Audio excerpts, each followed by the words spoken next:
What is up, guys? Today I have an image essay for you, so let's get right into it.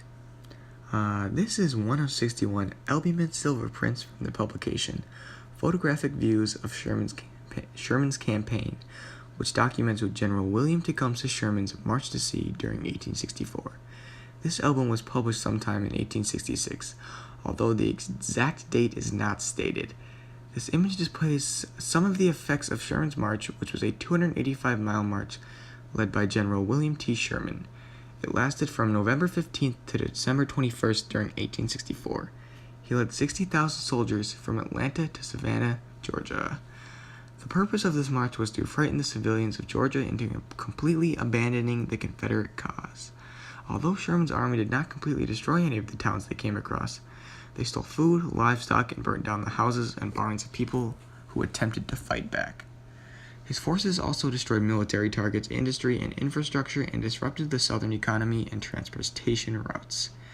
This is important historically, because even after he captured Atlanta, an important transportation center within the Confederacy, he was not satisfied because he knew the Confederate government and many of its citizens were still committed to the war effort.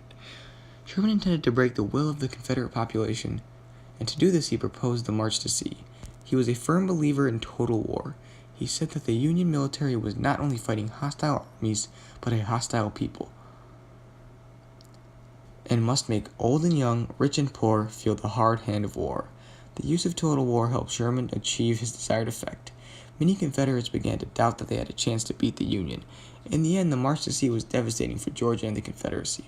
Sherman himself estimated that it had inflicted about $100 million in destruction, in which only 1/5 of that destruction helped to the Union's advantage, and the other 4/5 was simple waste and destruction.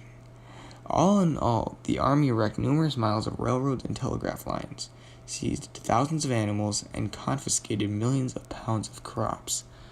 The photographer, George N. Bernard, is the only known photographer to have accompanied General Sherman on his march to sea. George experienced the destruction and devastation firsthand and captured many photographs of the aftermath. His purpose of creating this image was to display the pain inflicted by his army upon the wildlife and towns that were in their path. I chose this image because I personally think that Sherman's march to sea was a very big part of why the Union won the war, and I think this image really captures the essence of total war and the destruction that comes with it. Okay, everybody, thanks for watching, and don't forget to like and subscribe.